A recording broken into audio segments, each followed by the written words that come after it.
Tell you you's a big dancer. Come show them you's a big dancer. Bend down if you's a big dancer.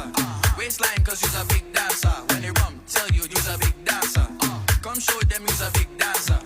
Bend down if you's a big dancer. Good morning and welcome to Sunup on 7. My name is Renata Samuels-Cod. And my name is Brandon Usher, and today is March 10th, 2026, guys, just like that. And I'm back. Ta-da! Ta-da! Yeah.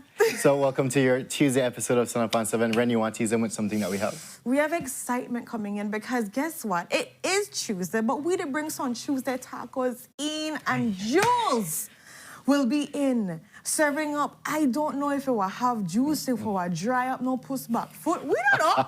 A long weekend, you know, say the marinate good. Weekend, so it may marinate good, but we don't know how this thing, the flavors will be popping up. Stay tuned for that. We also have a Spanish lookout expert to be talking about in our segments. But what else do we have up our sleeve, Brandon? Apart from that, we have the Girl Guides Association in. Let's discover what they are, what they do, and how you can be a part of it. All that and so much more. You know how this works. Bop, bop, bop. Put your comments in the comment section. Make it live, interactive, fun, respectful. Of course. And just shall like we get to the couch, big dancer? When you rum, tell you you's a big dancer. Come show them you's a big dancer. Bend down if you's a big dancer. Waistline cause you's a big dancer. When they rum, tell you you's a big dancer. Come show them you's a big dancer. Bend down if you's a big dancer. Waistline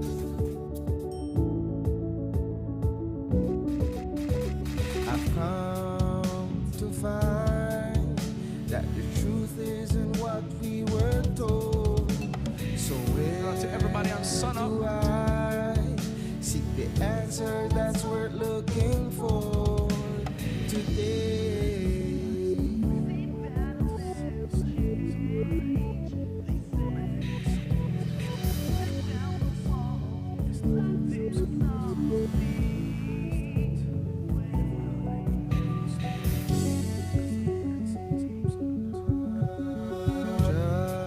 Just in time, He's here to talk to us the about writing appears on the the show that we're on wall. right now. Tell me, You this and one you're I were the first ones to see. And we're going to be talking about the hot shush that has been The happening world over that the we weekend. see So may far. seem that will never change. They say, but if you tear down the wall that's blinding us all, you see the way today.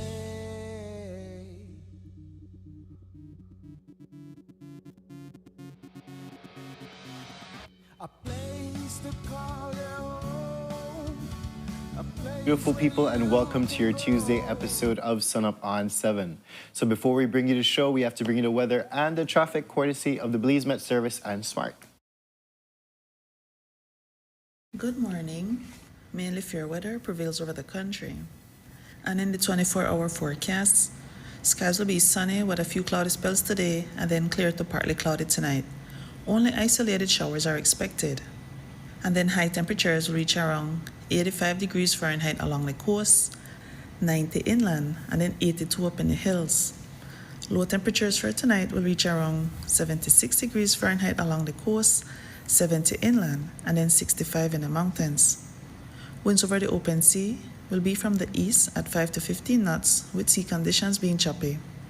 And then low tides occur at 7:37 this morning, then at 10:20 tonight. High tides at 1:57 this afternoon, then at 4:22 tomorrow morning. The sun will rise at 6:04 this morning, then set at 6:01 this evening, while the moon will set at 10:41 tonight, then rise at 12:27 tomorrow morning. And now for the extended forecast for Wednesday and Wednesday night. Generally fair weather with little or no rain is expected. And finally for the fire risk forecast. The risk for brush or forest fires will be low to moderate as mainly fair weather continues into Wednesday. This has been this morning's weather report from the National Meteorological Service.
Good morning again, my beautiful people. And well, just like that, we have a Taco Tuesday for you. Will it be raw? Will it be seared? I don't know how it is, but we welcome Jules to the couch. Good morning, Jules. How are you doing? I am still standing, but barely. Barely. After Barely. a long weekend, no? You mean Long allow weekend. to turn Yes, I mean, the cover, I see the coverage. I all that, know, no. I really want to see you get in a day. First time in so many years that they things. feel like this to happen, I don't know. And the cover day from start to end. Yes, it was a very controversial year in Rutamaya. So we were very invested in the coverage. I saw that and I just peeped out for each least step of the race and what's that, and then at the end, well. But we'll get into that, We'll get Jules. into that into Yes. our tacos. So our first topic is, especially that, Yeah. the protest. So, Rutamaya, let's understand what it is. It's a race, beloved by people, 120 miles. It's a rich race. There are bountiful station prizes. It's a prestigious trophy to win at the end, the Kinicha Howe Trophy. There's a lot of money moving. That race is a rich race, much like cross country. And it is a beloved race. The wealth of the race is really the community's love for it. That transcends the monetary aspect. The community affection, Yeah. right? How it celebrates Belize's waterways. But those two worlds clashed, and we know what happened. And I think we have the finish of the race, the one that says 1A, the file that's named 1A. First of all, we have to give maximum respect to the paddlers that won. That is the Packed on Track team. Right. So they arrived first at the Halova. Do we have the file that says 1A? I think it's the guys in white coming in. So we want to pay them maximum respect. Is that them? Yeah, I think that's it. Yeah, 1A. Yeah, the guys in blue. So they came in all alone. They won the race by, I think, like a 9-minute margin. Yes. Over the 4 days, so they had a comfortable lead. So, we would want think them, but they just jump on the river and they paddled. But that is hold on, we'll get to this video right now, guys. We'll get to this video. That is a $50,000 investment in that team. Right. You see what I'm saying? Upwards of $50,000 to get that team there. In terms of training, in terms of keeping everybody engaged, everything. It's a lot. So yeah, and that's a one championship level team. But I think it was a very emotional moment when the paddlers turned around. Yeah. And it's not that video, it's the other one, guys. When the paddlers turned around from all over and they staged a paddle protest. I understand what it means. Yeah, I think that's a video there. Yes. So these guys, they turned around and they went back. The majority of the paddlers. I think it is a powerful moment It was. for community empowerment, for people saying, you know, the public over the purse, Yeah. right? I think it was a very powerful statement, and people, it really resonated with the public. And here we have them arriving, a very beautiful moment as they arrived. It wasn't a race, they arrived in unison at the Belcan Bridge.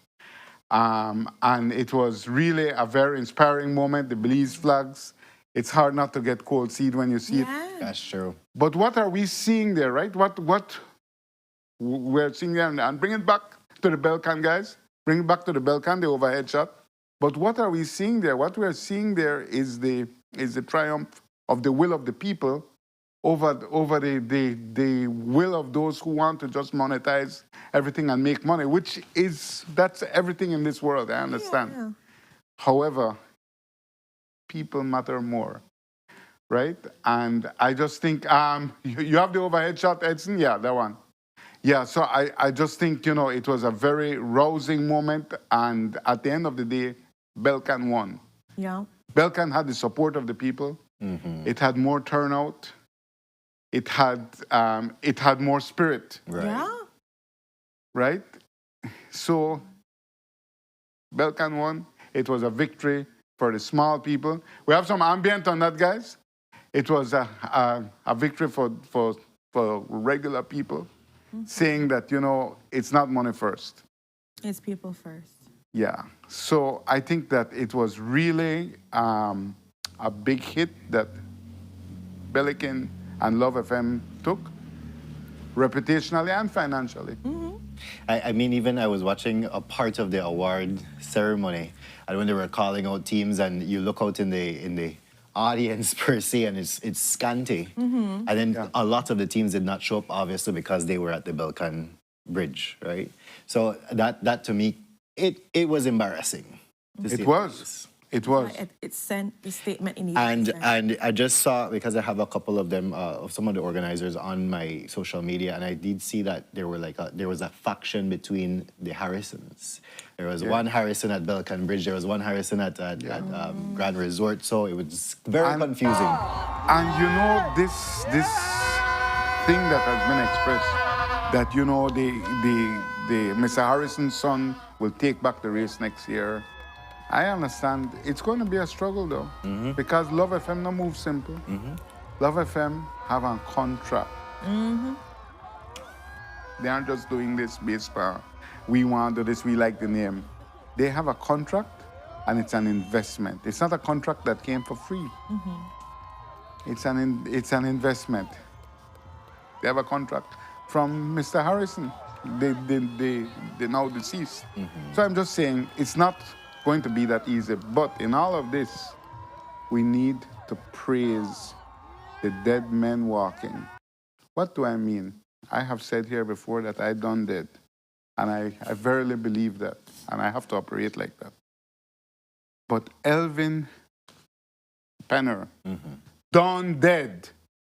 And that is the only way he was able to do something so crazy. So crazy.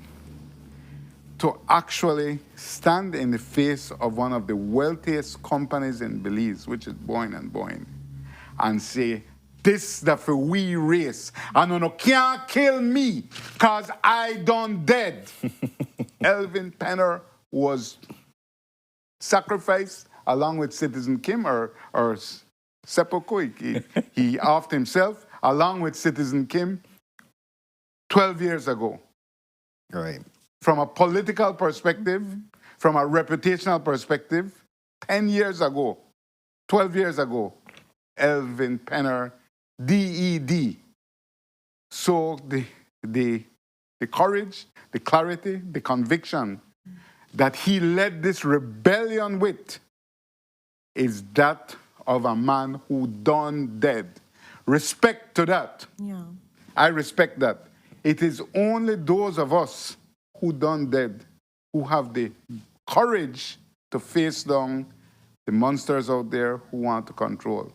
Now, I think it's a teachable moment for Boyne and Love FM, because you can have all the money in the world, you can have all the contracts, all the clout, all the resources, but the love of the people and the sentiment of the people, you can't buy that, you can't sell that, you can't trade that. You can't force it.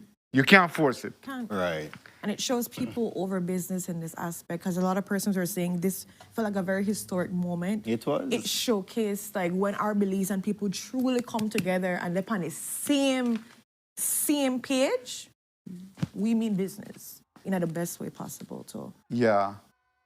So I think it was a powerful moment from a community perspective.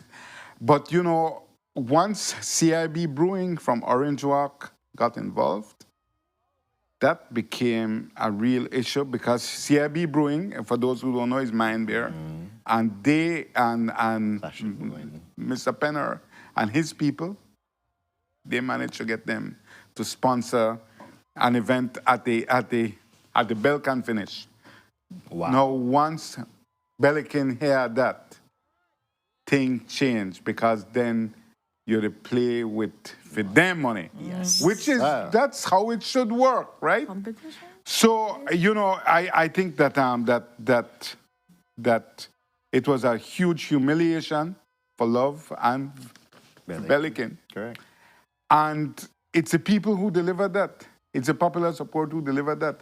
So whenever we can embarrass, undermine, and stand up against larger interests, and I don't mean only in this case, right? But in general, whenever the will of the people or the preference of the people can stand up against larger forces and humiliate, undermine, and play with their head, I have to have maximum respect for that. I believe in that completely. And I think that was the definition of a peaceful protest. Yeah. You know? A peaceful like- protest. Yeah, I'm real. going to show you what I want, and I'm going to show you what Yeah. I'm going to do. And, People are trying and to the keep the chat effects of it. and the effects of it. But the truth is, like some persons are saying, the battle isn't over yet. It's far This from is over. far from over yet. It's just really starting. A lot now. of hurdles will begin, because I think in November, Belcan will officially be shut down, no? Belcan will be shut down in November. So Where you does know, it go? Where does it go? And so I'm just saying, you know, it will be a lot of battling ahead, hopefully a lot of negotiation, but then people own the race. I understand, it's the community all along the river, all its supporters who own it emotionally and notionally. But factually, and what can be established in court, it is Love FM who owns that race. And it's not for free or hand middle. It's a contract. So there will be days ahead. And lawsuit the con. Yes, I literally knew gonna it. wait I for knew somebody it. to say it. I'm going to wait for somebody to say Lawsuit it. the con. Lawsuit the con. The owners of that race, these people suffered economic damages. Now, I understand it's a popular sentiment, but popularity, you know this, Brandon, not play in a court.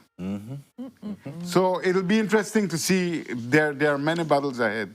But yeah, a great moment yesterday. Everybody get cold feet. Moving on, Jules, to our second topic now, and I can't believe this still happened, man. Like, they're still protesting, and now this one is coming from the law offices of Balderrama's Arthurs LLP, no? Where they issued a slap letter to the media. Strategic lawsuit against public participation. That is called a slap. On Friday, the communication workers had an impromptu protest in front of the law firm of Balderrama's Arthurs LLP. They hastily came out and they told us, be careful what you report. We are always careful.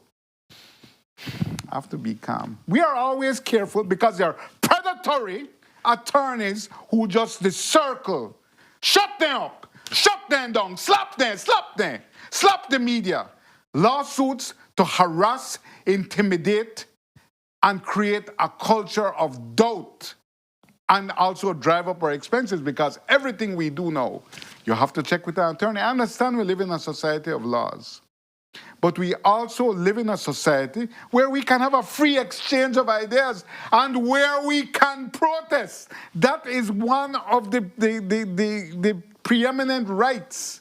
That is a proprietary, originating right of a citizen. A baby protests with a cry. We adults, we protest with signs. Protest is what we have. So, Balrama's Arthurs hastily sends out a letter after this protest is staged in front of their office, and let us understand that one of the partners in that firm, Melissa Balderramos Mahler, is the corporate secretary of BTL. The communication workers feel that she has been a part of settling some of these issues, has gone to the CCJ. They have certain allegations against her, but the letter that came is completely out of proportion. Today at approximately 1:30, can we bring back the letter? Yeah. Several media houses gathered in front of our law office. Senator Glenfield Dennison gave an interview to the media with, and this is my problem, with our firm in backdrop of the media report. Our firm, full stop, new sentence. Our firm's door was pictured by members of the BCWJ. So now you can't show somebody's door. You cannot show a law firm's door because lawyers exist on another realm. They exist on a plane of perfection, a plane of unassailability, a plane of no imputation can be made, no suggestion can be made. The door was pictured. Brother, that one door, you could see it from the street. Not a harass we with their nasty letter, man. You know how, man. I'm just saying, why engage in this? The good, wise women who lead that law firm, why engage in this? Why engage? People have a right to protest. Just left there. Let us understand. This has become a battlefield, the entire dispute. Why has it become a battlefield? It has become a battlefield because the PUP has chosen to politicize it. And we'll talk about that right now. But we have to understand where we are in society. And because your law firm's door is pictured, it is not a crime. It's not worth a full sentence, right? It's not a full sentence. Put it in a brackets or something. I'm just saying that it shows the extreme sensitivity and almost, to me, unreasonable, more than unreasonable. It's bullying behavior. You all have to understand that, media houses in general are not large corporations. Whenever we have to seek legal advice, it's complicated because there are costs involved. And to do something like this, and it's done all over the world, let us understand, strategic lawsuits against public participation are common, more and more in developed countries. But it is a deliberate means of intimidation. And for this law firm to have sent this out, I think it is completely out of proportion.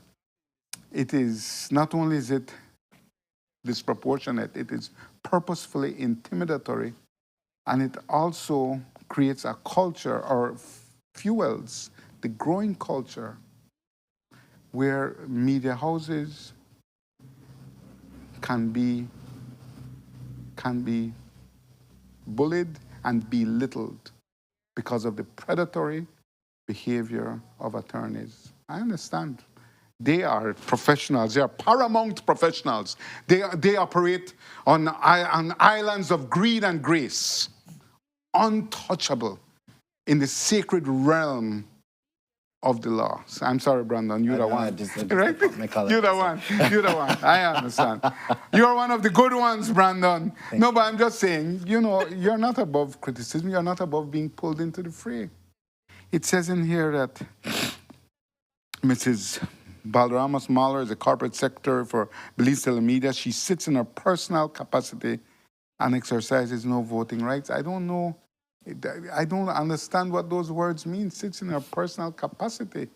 Is there another capacity? I understand you have personal and professional, but I'm just saying this issue has become a charged and politicized issue. If they want to complain against anyone, they have to go and complain against the PUP, and I'm sure that won't happen. But you know, it has become a mess, and I really reject those types of letters. And I would wish that, you know, attorneys would counsel people against it. You know, when I was, and it happens often, when I was defamed and all types of false statements made, including from the highest office in the land, there are many among who advise me, my friends, my family, who say you have to sue them people. And it's the marketplace of ideas. That's how a democracy works. Make the people believe what they want to believe. I stand here and I put out my ideas. There are countering ideas that others put out. Mm-hmm. You know, it's unfortunate that that journalists would be attacked, but it's how it is. Yeah. I sue people to say, boy, let the people decide, right? Let the people decide. So, but anyway, from that, you know, we move on to after the campaign.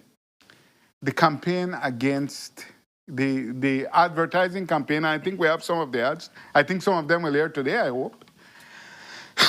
I hope, because, you know, that's how we survive. You got that 130-something thousand per year.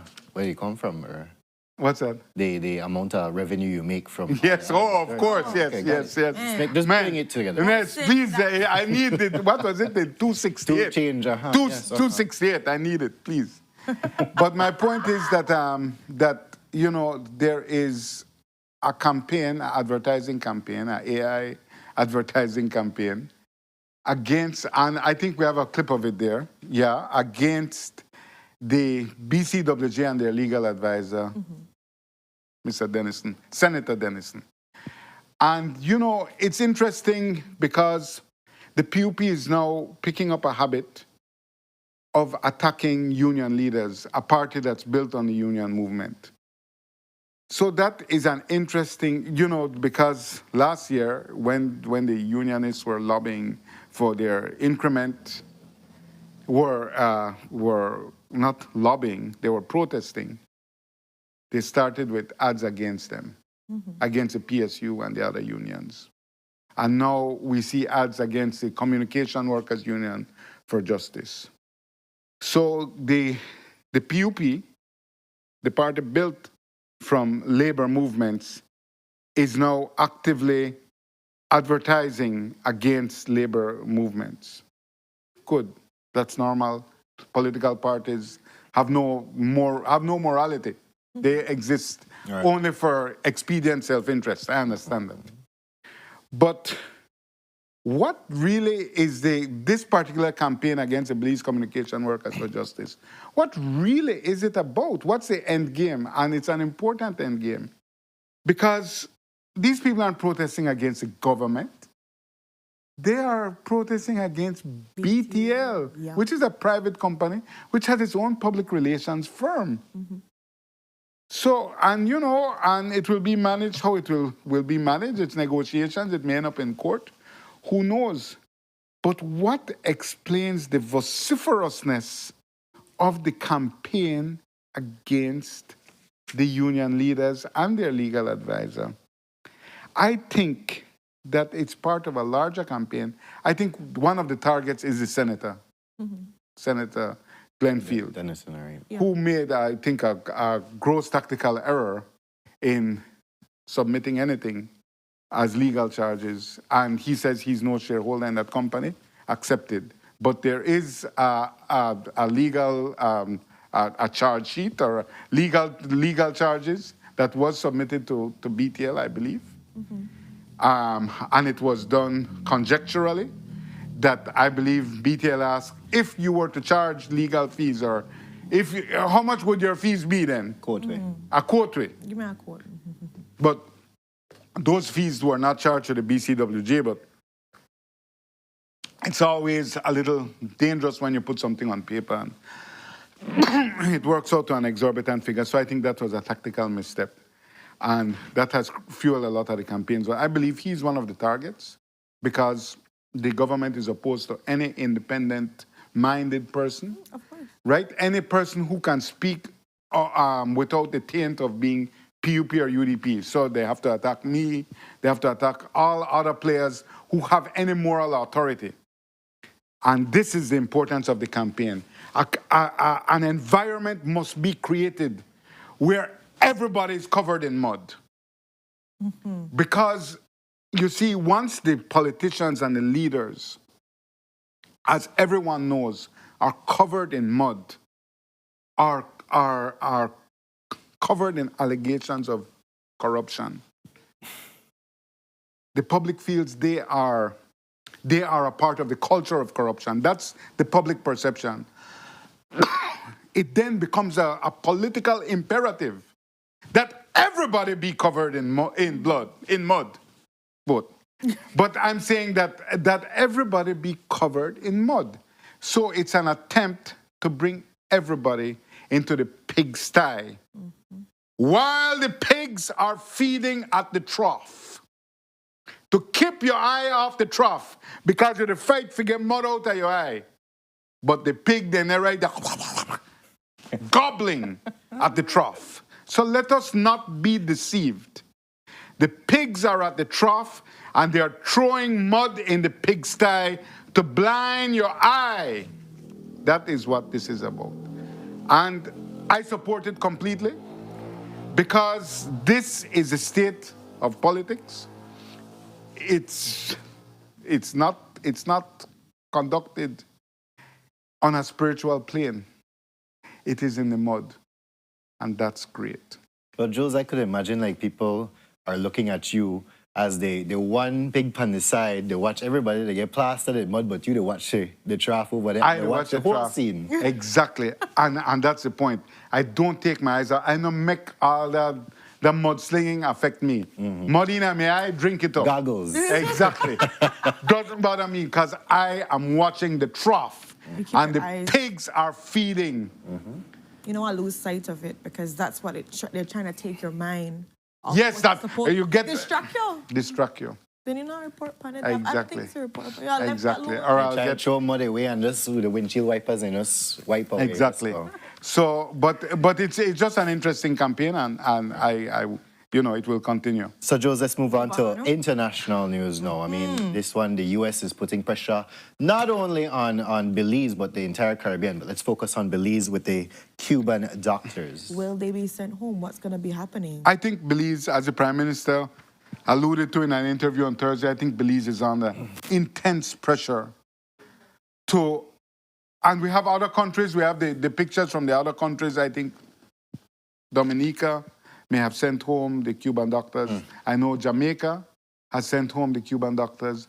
Guatemala has sent home. I think we have some of the headlines that Jamaica ends 50-year-old medical program at Cuba. They sent out one of the most sorry statements I've ever seen saying that how the doctors don't have their passports, the doctors weren't receiving their pay, and women think we is to send them their pay, but then it turn out them pay are go to the embassy. And it's a very sad situation 50 years later. Anyway, a very lame explanation, but the Guatemalans are also sending home. I think the Prime Minister said Belize has 45 Cuban medical doctors that are paid directly. Let us understand, you have to understand, we undervalue health in this country. Successive governments have undervalued health. Health is... Doctors are underpaid.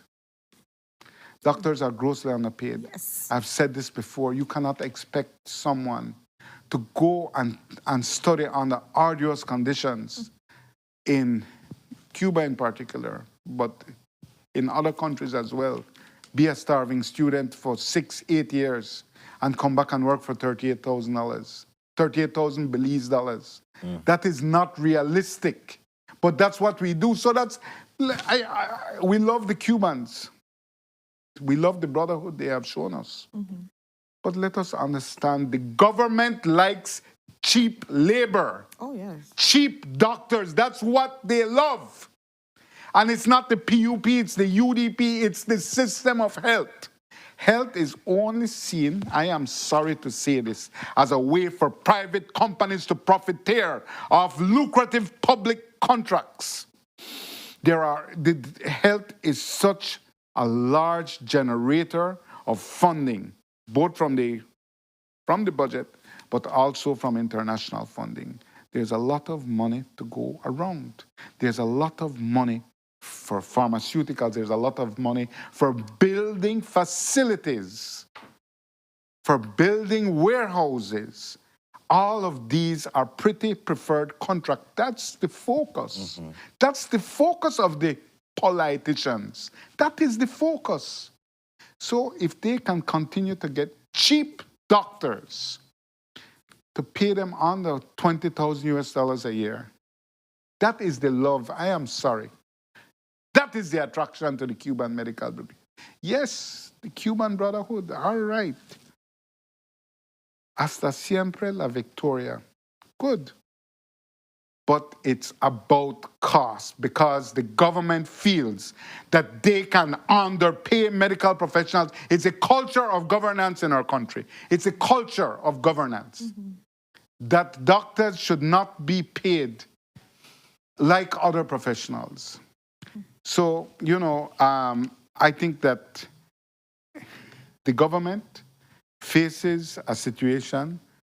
I believe, just instinctually, I do not have privileged information on this, but just how things have been going with America, I believe the government faces threats of officials losing their visas. I believe that. And I look at some of the questions here in the chat, Jules, about what will happen if doctors are leaving, especially since we have basically a shortage of Belizean doctors here. Because I see Guatemala sending, but Guatemala has their medical school. Jamaica has their medical school. I'm not sure about Dominica, but what happens to Belize? We just start up a medical school. Right, yeah. And so it's who's going to fill all those gaps. And there is a shortage of medical professionals. There is a shortage. Just like how there's a shortage of medication. But anyways, that's a nice conversation. That's an important one. But I'm just saying there's a shortage of medical professionals, especially in rural areas. It's difficult to find people to work there. I understand that. So it will have, if we send home the Cuban medical brigade, it's going to have that's 45 doctors, according to the Prime Minister last week. It's going to have a very consequential effect. Definitely. And overall healthcare in general, yeah, of course. It's going to be a big bang. How do you replace? My thing, even if you say you're going to be bringing in persons, how do you replace quickly specialized professionals, 45 of them in a short period of time? I think that also Belize has been singled out for special. For a heavy dose of pressure from the U.S. I think that the Prime Minister, in respect to him, spoke up for Cuba at the summit. Right. At the heads, the CARICOM heads of government meeting when they met with Rubio. He did speak up for the Cubans, as I understand it, and that he should have. The advice was, just say nothing. But I believe that he felt compelled to do otherwise in the interests of what is good and true. But right now, good and true does not work. The United States is interested in hard power. Yeah. That's the word, that's the language being used. Hard power to end at least cartels. And I think we have the declaration signed by the ministers of defense. I think 17 ministers of defense, including Belize's one. Show that one first. That's the statement from Trump. So they had the shield of the Americas with all the right-wing leaders, certainly not Belize or Mexico. But, this was a proclamation that went out after the Shield of the Americas summit, right? So they are establishing the Americas Counter-Cartel Coalition. Right? And And then we also have the signed document that Belize signed on to, being a part of this coalition. We didn't attend the one with the leaders because we are not a friendly right-wing government. But our Minister of Defense did attend the conference with the Secretary of War, along with other leaders. We have the signed document there, guys, I think, the one that Belize signed. I think we should have it. But, you know, it's a moment of intense pressure to join, you know, this coalition against cartels, and that is fine. No one knows, no country, other than those south of Texas, know the effect of cartels on the majority of law-abiding citizens. Right. We have all lived with it. We have all seen our societies change. That is a document. If we can zoom in, guys, you can see that the signature is there of Belize's Minister of Defense. I believe it's him. Yeah, signing on Mr. Hesget, the Secretary of War for the United States. So Belize has signed on to that. But I want to be very clear that the problem, the cartels are not sending cocaine into an abyss. They're sending cocaine into a country that has a problem with consumption, into the largest drug-consuming country in the world. So if you are not fighting demand, you are only fighting supply. All you're gonna do is drive up the price. All you're gonna do is make it scarcer, and more people get killed because of the scarce supply. I'm just saying, you can't do one. All of us would be happy to be rid of the scourge of drugs, but you can't do one without the other. You can't just focus all on the supply side and say you're gonna kill the cartels. But once the demand is there for the insatiable North American nose, there will continue to be violence, and there will be more violence because cocaine will become more precious. And you are not going to, it's not, the cartels are huge, evolving transnational corporations. And, you know, you put pressure here, it comes out on the other side. You start putting pressure on the Caribbean Sea, it starts coming up through the other. So there are the signatures. The government of Belize is a signatory to the document as well. Right. So you know, it's really rough. Will we send home? You know, what will Belize do in the totality? This is a time of intense U.S. pressure on our region, and the U.S. is asserting its eminent domain over what it feels is. And you know, Francis Fonseca said it early on, and I criticized him for it, but it's becoming more true than ever. We are in America's backyard, and we will just have to learn how to live with it, and a lot of things that we accept as normal will likely have to change. That's just how it is, and the Cuban doctors being a part of that. All right, moving on. Something else that may be changed soon enough, world fuel prices, and is Belize insulated? I want to compliment the government of Belize Let me hear for this. having the foresight, If I buy no matter. for having the foresight to let us pre-suffer the pain, pre-sufferation, Preparing you. pre-suffering the pain of rising world fuel prices. We are insulated because our prices, our fuel prices, have been falsely inflated for so many years, while the government is creaming on the revenue to bolster the revenue, that we could absorb any type of shock in prices. Because I did the analysis, and I think we have the importation figures, but I did the analysis that it is called basically fiscal neutralization, right? But I'm saying that the government has created a tax cushion. So when world fuel prices dropped by 12% over a 3-month period in 2025, these are all 2025 figures, dropped by 12% over a 3-month period, the local pump price did not move. So we can we can absorb We're done used to it. a price increase. No, I'm just saying that because the prices are kept so artificially high by this constantly large bite, and the tax take on regular gas is more than a third of the price. Almost 40% of the price of regular gas is the tax take. So they can afford, if the world oil price goes up, they can afford to say, let us reduce the tax take just a little. Let us reduce the tax take just a little. Just a little. Just a little. I'm saying that because of this completely heedless policy of keeping fuel prices so high, which Mr. Briceño, he protested against high fuel prices, said it had to come on at $10. But see me and live with me, that two different things. And when he get in at the house, he said, "Boy, we need this money." So, you know, he said it's an economic slowdown. But here we are. The government has falsely inflated the price of fuel with this fiscal neutralization policy for so many years that we are now prepared to absorb We not feel it.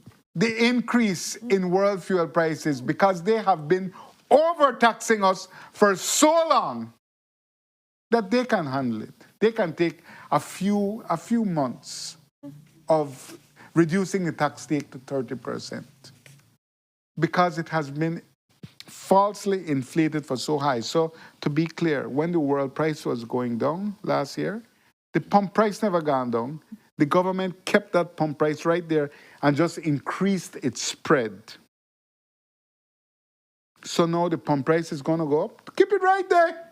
Just reduce your spread, leave it, government of Belize. Do not dare bring us that pain.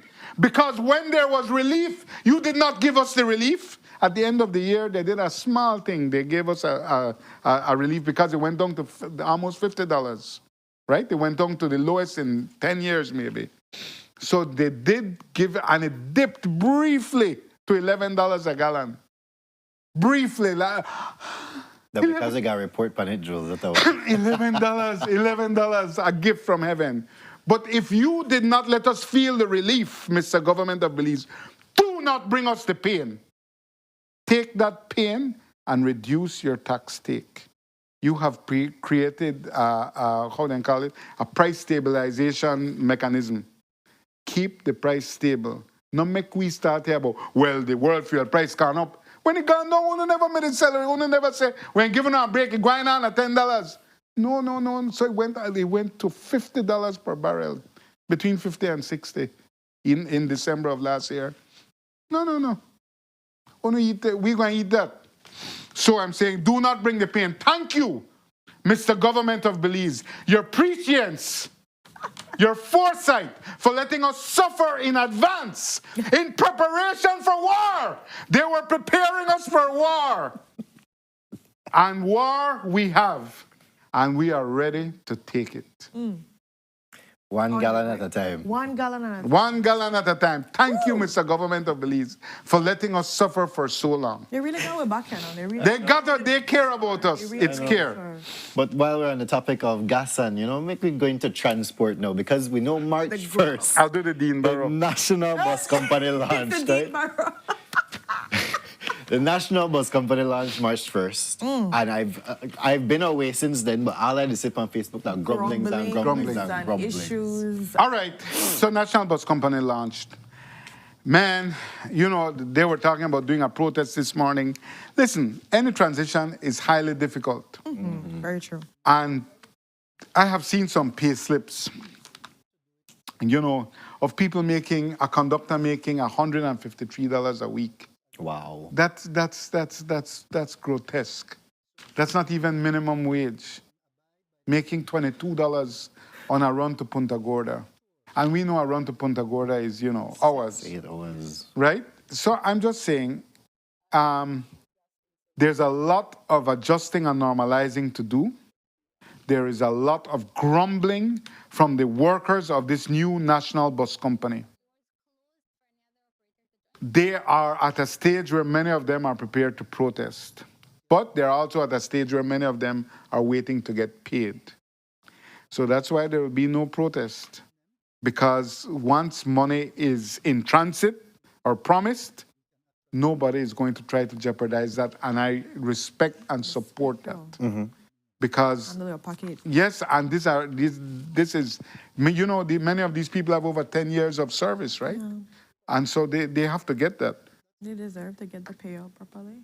But I just want to be clear that in its first week plus, the transition has not gone seamlessly. I see that the minister went on a tour over the weekend to try and allay many of the concerns. He toured many of the bus stations all across the country. But the transition has not gone seamlessly, and no one said it could. But there is a lot of resentment.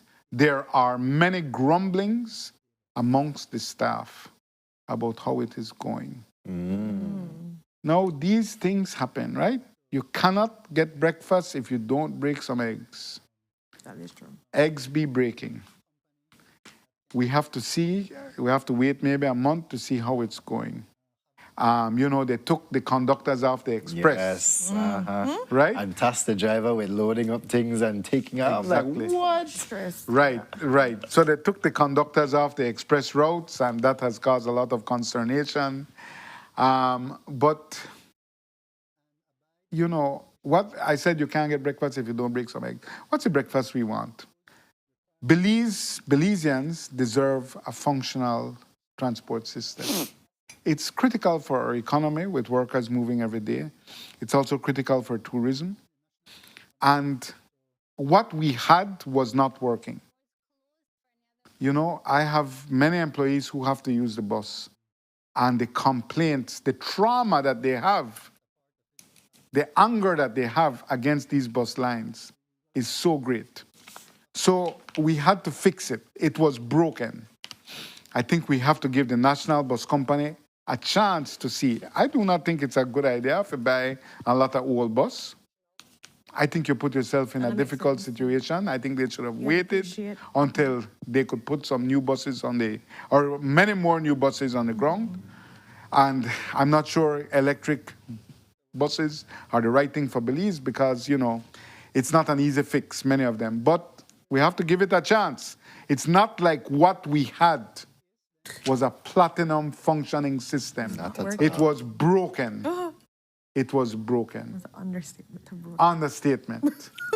So, you know, we have to wait and see, but I have to sound the alarm that there is a lot of ill sentiment right now, heavy vibes around that. Also in interviews, people felt like they weren't understanding what was taking place. There was not enough clarification. Yeah, I think communication is an issue, and also I think the schedules haven't been published yet. Right.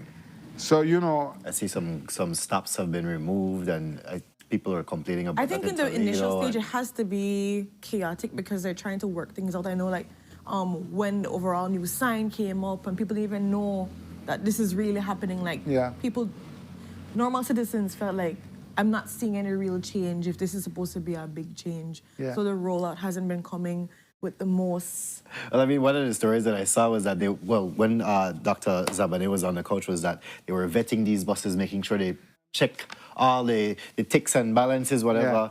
And then one of the first articles that come up is that the express bus to, I think, Corozal broke down, so they had to send a western line over into it. And I'm like, wait, what? Check good. That one never get checked good, you know, That is because salt water. sometimes I'll have one of there where you slip through, and that one, it may look like you're good, but you never good, you know. Then anything happen. But, you know, the grumblings about the salaries, about what people are being paid, if you see man, they make on $150, or $153 is the one I saw. Okay. But you got to be careful because we have received reports that, and the minister has denied it, I understand that, but we have received reports that the executives of this national bus company will be making big salaries. Yeah, I had everybody get paid handsomely. Right? And now the minister has denied that, but time will tell whether,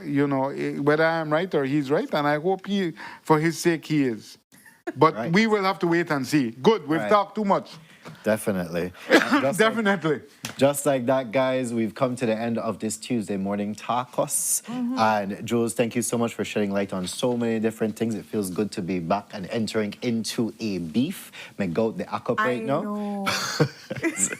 Yes, guys, and We with got that, good serving. We we good have a serving. beautiful sunrise to give you, and this one is courtesy of Miss Maria Maria Allen. Pretty from sea, come on. And with this east breeze, Kikaka, this that March looked like breeze right Kikaka, now. and I know that Miss Allen, I hope it's Kikaka. Yeah, Allen, yeah, Kikaka, yeah. Please, yeah. I may get a nice one from St. George's. Hopefully, the producer. Today I know your day, Jules. Today I know my Today I know day. your No, day. I never get it. I just- I can't take picture again. I know. don't. You take done. videos. I'm done with it. Respect to our contributor.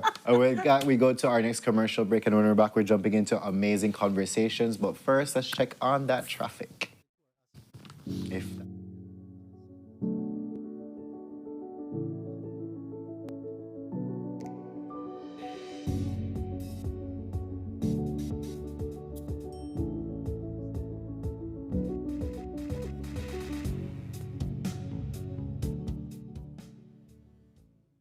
El rotavirus es una de las principales causas de diarrea acuosa severa y vómitos en niños. Puede causar deshidratación severa y hospitalizaciones. La buena noticia es que la vacuna contra el rotavirus ya está disponible. Se administra por gotas orales a los 2, 4 y 6 meses de edad. Protege tu bebé. Visite hoy su centro de salud más cercano.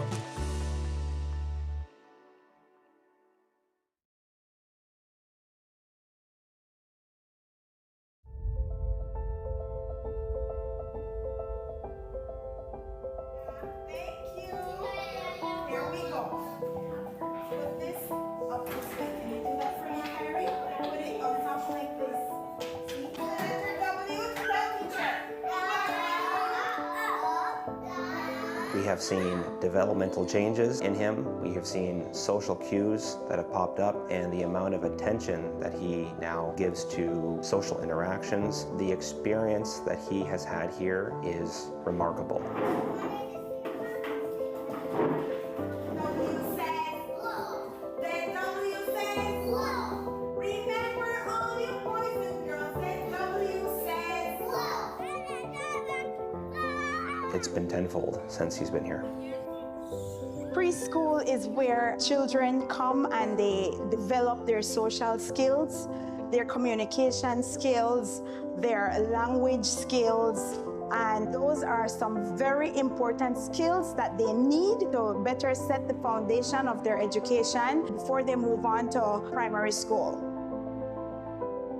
Because 90% of brain development happen before the age of 5, if you send them to school at the age of 3 and 4, they have that time span which they can learn and grasp. Also, stimulation is very important for them, and that is what preschool provides. Very good, Cheyenne. It will teach her communication skills, how to be confident, loving, sharing.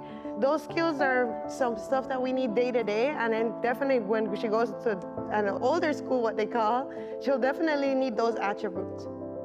So it's just like they're little I believe that they're little sponges. Anything that they're learning, their surroundings, they're absorbing. If you see a child with blocks, they are building something, they are using their imagination. So maybe in the future that child is going to be an engineer.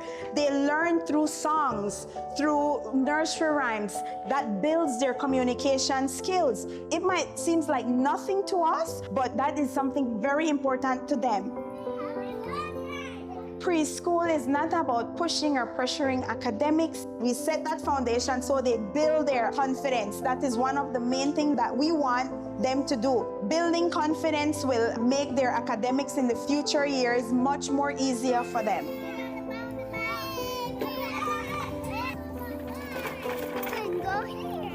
We are so grateful that our son is well looked after. We feel safe, secure, and the milestones that our son has met since arriving here has been beyond our expectations, and we are so much looking forward to where Alex will be in a year to come, thanks to this place.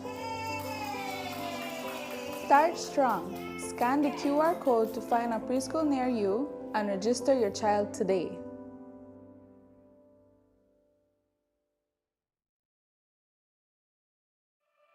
Look here, your kitchen light there and you been in the kitchen. But I'm going back in there right now. And the coffee maker? Just to try keep my coffee warm for later. Where did you know? I'll try to think about what to eat. You know the more you open and close the fridge, it takes longer for the food cool. Uh-huh. For a hot day like today, it burns more energy. You the charge your phone right now? No. Plug it out then. You really only to wash 2 Lee socks and 1 Lee shirt? You don't know what small load burn the same amount of electricity as large loads? But this is my favorite shirt. You have to be more energy efficient. Use large loads. This AC they blow hard. You know, if you keep the temperature at 25 degrees Celsius or higher, you burn less energy and you also keep the place cool. And for a nice day like today, turn off the AC, open up the house and make some fresh breeze come in. You know what? I think I get it now. As consumers, we need to be more energy efficient and practice energy conservation.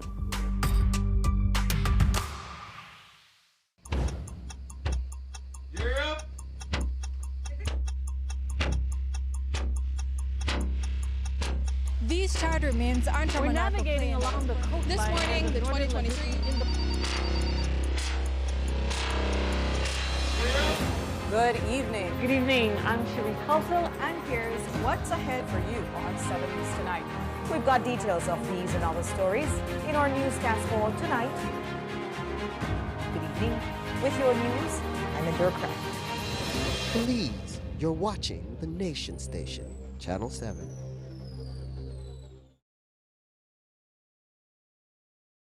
Wake up to positivity and inspiration. It's a fresh and diverse twist on your mornings. Tune in to Sunup on 7 every weekday morning at 6:30 a.m. right here on your Nation Station, Channel 7. It's the morning show you don't want to miss.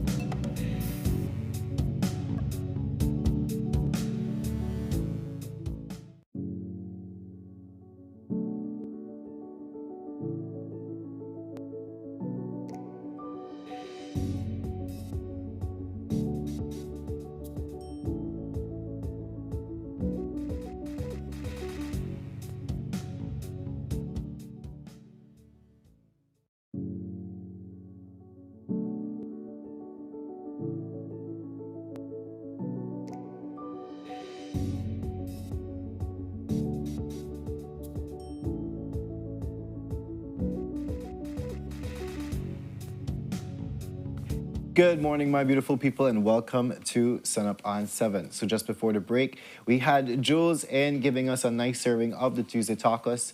We hope that you had your fill there, but we're jumping into our second segment this morning, and we're here joined with the Girl Guides Association. And we'll be discussing more about the association and what they're all about. But with us on the couch this morning, we have the Girl Guides president, Ms. Ray Garay.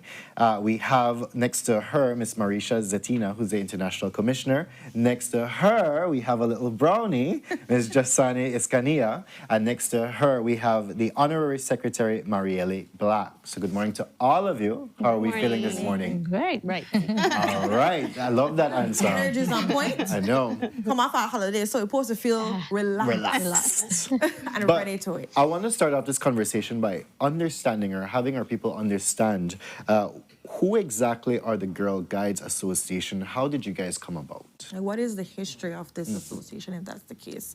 And then I think I'm going to give that to our international commissioner. Hi. Okay. Girl Guides started way back in Belize in 1937. So we're celebrating 39 years of guiding here in Belize. We are a member of the World Association of Girl Guides and Girl Scouts, and we became a member in 1987, and we gained full membership in 1993. So guiding has been around from way back. Like myself, I was a brownie, a guide, a ranger, a young leader, and now I am international commissioner of the company. Wow. Right? So with guiding, we, as part of the World Association of Girl Guides and Girl Scouts, it started with the founders. That's Lady Olive Baden Powell. That's the founder of Girl Guides. And her husband, Lord Baden Powell, started the Scouts movement. So, both of them saw the need for girls and boys, doing something in society, coming out to give service, to lend a hand, to have activities, prepare them for the world out there from a very young age, doing different activities. The girls work on badges and that sort of stuff. The types of badges we do, it's like we have our agility, we train them with the horses. We do Red Cross training. We teach them different little things like that and have them gain little badges for that, whatever they do. So in February, we celebrate the month of guiding, and we celebrated with a whole week of, whole month actually, of activities. And we have a specific day, that's the 22nd of February, which is called Thinking Day. And on that day, we think about guiding worldwide, bringing together the movement and, just basically giving awareness in society. Interesting. Right? So the month of February, we celebrated under the theme, Our Friendship. That's a worldwide theme. So friendship, thinking of, girls and boys all over the world. So that's basically, what we're about. All right. Just want you to know also your your daughter is saying, that's my mommy, Miss Marsha, in the chat too. Yes. So there's a lot of love happening there. But and she's also a guider. You see, and I liked how you explained that there are like different roles and responsibilities. Like you kind of like go up from your brownie and you go up to a next level and everything on that. We're gonna bring the president into our conversation. And for persons out there that are trying to like understand the Girls Guide Association, what would you say when it comes to the learning and the roles and responsibilities? Like, what is the importance of having Girl Guides and the steps that you must take to be a part of the Girls Guides? Being Girl Guide is very important because it doesn't only teach you the little stuff that Josani has on her badge, but it builds friendship, it builds character, it builds you to be a more holistic person, to be more active and proactive in your community and be very helpful and understanding. And it doesn't really start with only at brownies, it starts from orchid. So you have the little babies from 3 to 5 years. They want to join. Yes. So you have break it down for me, We're gonna make a whole chart, right? So yes, you have orchid, then you have brownie. Then orchids are what age? 3 to 5. 3 to 5, then brownies. Yes, brownies. Then you have they're from 5 to 9. So like in December when they're like that final age, and then you move on to guider, and then you go out to ranger, and then you have senior rangers as well. Wow. And then when you're a senior ranger at the age of 19, 20 to 21, you can become a leader, a guider, and come back and be a part of our organization and teach what you have learned throughout your years. Interesting. I love that. And is it spread throughout the country, or is it like, do you guys have one specific station? How does that work? The headquarters is located in Belize City. We have a company in Belmopan. We're reaching out to the other districts. We're right now in recruitment stage where we're asking persons to be guiders, and so we can do a full rollout. Nice. So this is a good echo for persons out there now that we're looking for holistic guiders that can be able to help from orchids go down up to get membership. That would be a beautiful process. And that is something that's open now, or can people start looking into contacting you guys about that? Yes, it's open. We are located, like I said, in Belize City on Regent Street. We can send out the applications to any school. So we will start first with the schools because Love that. we want some of our teachers to really be, part of it and be the trainers at the school so the children don't really need to, go and venture out. Yes, Yeah, that makes a lot yes. of sense. So schools can reach out to us, or we can even go to school when they have school meeting and do our advertisements there as well. Oh, perfect. And I want to ask now, the honorary secretary, now in terms of membership now, what is that looking like? Is there like a fee that I have to pay? Is there, in terms of the application, do I have to pay something? How does that work? Yes, there is a fee. So once you want to join an association, there's a standard fee of $25. That's just one fee that you pay to register, and then either a brownie or a guide or a ranger. And that's how you move forward with that. So that's one fee, $25. And so I'm going to ask you, I'm going to put you in a spot and have a little tip for persons out there that if they're applying right now, what would be that good little nugget of knowledge to help them with their application? So I'm getting nervous. I really want to be a part of this. I'm applying. What would you say would be some advice for them when they're applying? Okay, for myself, I consider Girl Guides to be a sisterhood. Yeah. And we live in a society now that women have power. Yeah. So why not empower each other? So on my stand, I think it's a way of empowering women because we teach them different skills. Yeah. So it's not just, I'm just going to earn a badge. No, you have to work for that sewing badge. You have to work for that agility badge. So it teaches them different skills in life. Sewing, toy maker, we have a lot of different badges. Wow. I love that. I love this. And in terms of membership now, how many members are we boasting? How many International Commission. hosting? Yeah.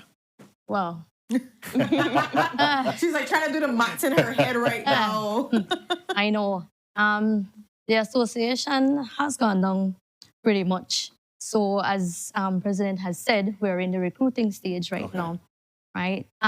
We started way back with Girl Guides, way back in the schools. So we had bigger number then. The last count was around, say, about 400 across. Wow. Right? It's impressive. And we have to keep up our numbers because we have to have our numbers, our membership up to be a part of the World Association of Girl Guides and Girl Scouts. So as you know, we're just working towards our membership recruiting, and that's why we're using this media as a form of awareness to bring in our members. I want to show out that somebody in here is saying that they are a proud Holy Redeemer Girls Guide in the 60s. Our motto was be prepared. She just found a picture the other day of her in her Girls Guide uniform. Aww. And she said how that she could remember like chanting all the Girls Guide songs of Bravo and all these different things. So it was a whole experience. And it really is a sisterhood because to this day, she's still friends with some of her Girl Guides. So just throwing that out there for persons that really want to find community, that is something to look at. I want to bring Jasani into this conversation, a little brownie on the couch. Talk to us a little bit about what has been the experience like for you being in the Girls Guide and bring a brownie. Do you have a favorite badge? What do you love about it? I love about it because I make new friends. Ah. And I see you have a lot of badges. Which one is your favorite? My favorite is the dance. The dance? Oh, so you're a dance. dancer. Ooh, okay. So you know all the dance moves. You probably could teach us. Tell me about the practice of dancing now. Wait, what all you had to do? We had to lift up our hand and bring it back. And we jump up. And I must say that Jasani is our little, what's her title, Jasani? Last year we held a pageant at our National Camp for Brownies, and she won. She won first place for that. Look at that. Congratulations, Jasani. Look at that. And she is a dancer, so we know that she has many talents to be able to endure. Full of grace and poise. Grace and poise. And so for somebody out there that's listening, what would you say to them? Tell them to join the Girls Guide. Give them that little message for me, darling. You can join because it's fun. Perfect. Short, sweet, to the point. She didn't miss words in any kind of way. Join because it is fun. And you can see it there as a living testimony of somebody that enjoys what they're doing, has her Definitely. badges, won a pageant, and is doing all of that. So we know that right now is recruitment. Where persons are listening right now, is there a Facebook page, a number? Where can they get in contact to be able to apply, to be a part of? I know it's going to be going out to schools, but maybe you missed their school and they want to be a part. How can they go about making that happen? Okay, as President mentioned, we are located on number 86 Regent Street, and the phone number is 227-6179. 6179. Okay. And as we're coming to the close of the segment, I do understand that you guys have a tribute that you want to pay, no? Or when it comes to membership, yes. Okay, yes, we want to pay tribute to our past international commissioner. That's Miss Josephine Flowers. She recently passed away to cancer, and her funeral service will be held this coming Saturday at St. Mary's. So we want to acknowledge her, and she was from Brownies as well, all the way back from St. Mary's Brownies. So she held, you know, her membership right up to international commissioner, and that's the post that I am holding for her today. Aww. So you're inviting the entire sisterhood to come out to pay their respects. And to pay. Yes. Sorry for your losses, guys. Thank you. But with that, guys, is there any final words that you guys want to instill in our audience before we take a break? Any lasting message reminding them why they need to be recruited, why they need to be a part of the Girl Scouts? Aside from Justana's amazing, impactful one, because it is fun. Well, if you want to be a part of a movement and something that is great, join the Girl Guides. Love it.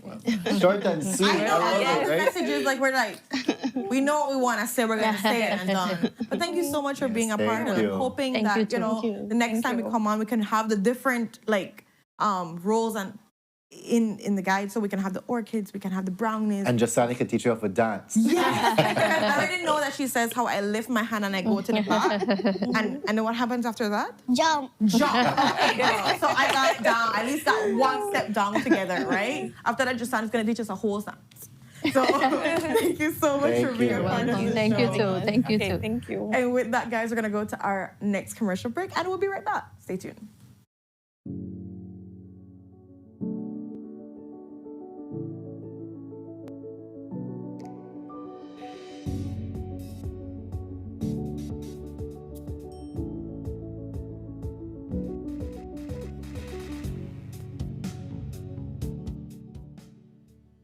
El rotavirus es una de las principales causas de diarrea acuosa severa y vómitos en niños.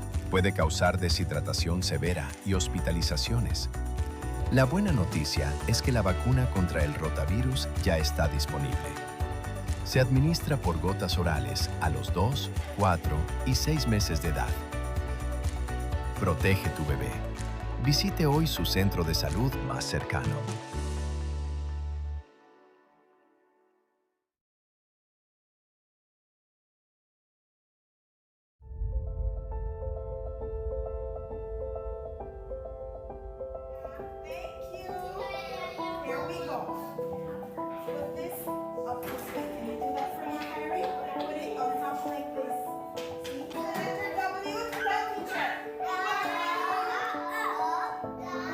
We have seen developmental changes in him. We have seen social cues that have popped up, and the amount of attention that he now gives to social interactions. The experience that he has had here is remarkable.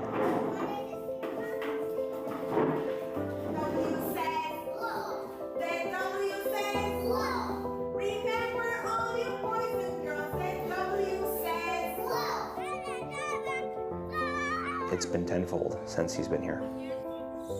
Preschool is where children come and they develop their social skills, their communication skills, their language skills, and those are some very important skills that they need to better set the foundation of their education before they move on to primary school. Because 90% of brain development happen before the age of 5, if you send them to school at the age of 3 and 4, they have that time span which they can learn and grasp Also, stimulation is very important for them, and that is what preschool provides. Very good, Cheyenne. It will teach her her communication skills, how to be confident, loving, sharing. Those skills are some stuff that we need day to day, and then definitely when she goes to an older school, what they call, she'll definitely need those attributes. So it's just like they're little I believe that they're little sponges. Anything that they're learning, their surroundings, they're absorbing. If you see a child with blocks, they are building something, they are using their imagination. So maybe in the future that child is going to be an engineer. They learn through songs, through nursery rhymes, that builds their communication skills. It might seem like nothing to us, but that is something very important to them. Preschool is not about pushing or pressuring academics. We set that foundation so they build their confidence. That is one of the main things that we want them to do. Building confidence will make their academics in the future years much more easier for them.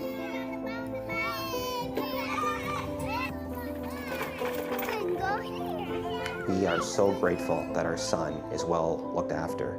We feel safe, secure, and the milestones that our son has met since arriving here has been beyond our expectations. And we are so much looking forward to where Alex will be in a year to come, thanks to this place.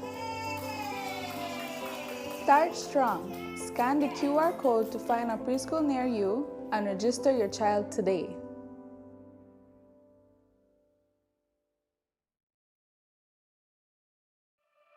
Look here, your kitchen light there and you've been in the kitchen. But I'm going back in there right now. And the coffee maker? Just to try to keep me the coffee warm for later. Where do you know? I'll try to think about what to eat. You know the more you open and close the fridge, it takes longer for the food cool. Uh-huh. For a hot day like today, it burns more energy. You the charge your phone right now? No.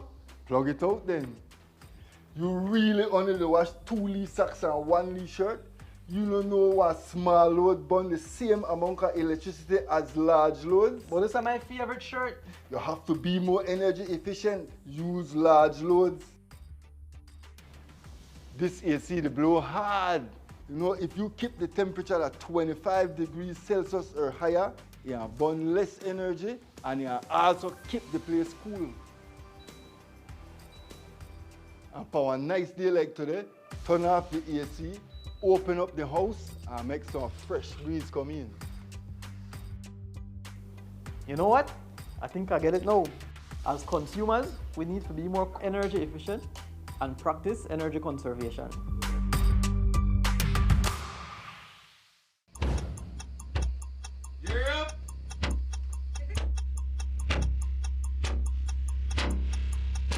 These charter mints aren't We're navigating along the coastline. This morning, the 2023.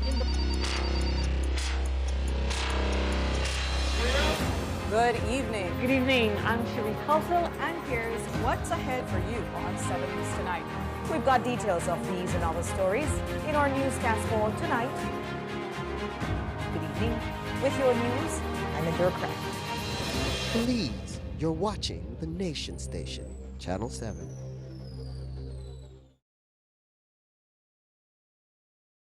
Wake up to positivity and inspiration. It's a fresh and diverse twist on your mornings. Tune in to Sunup on 7 every weekday morning at 6:30 a.m. right here on your Nation Station, Channel 7. It's the morning show you don't want to miss.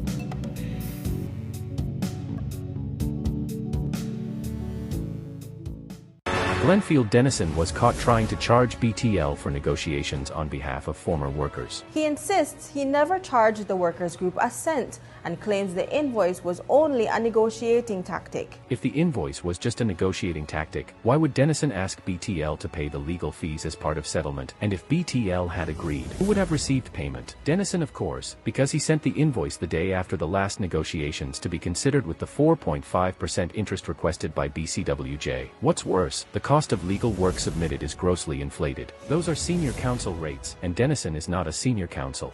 As to the tax identification number on the invoice, no such TIN number is registered with GST, so we must also ask whether he is licensed with the FIU as required. There's also the question of whether as a Crown Counsel Denison violated the public service rules which state a judicial and legal officer shall not engage in any private legal work or private business of a legal nature. It's time for him to stop the games and come clean.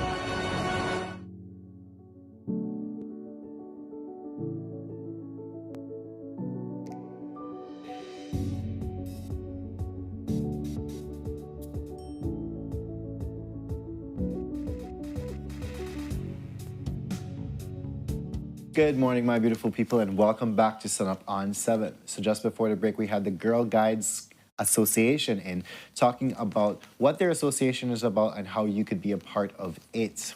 They're accepting babies from 3 years old all the way up, guys. So you want to be a part of that. I put that number in the chat for you as well.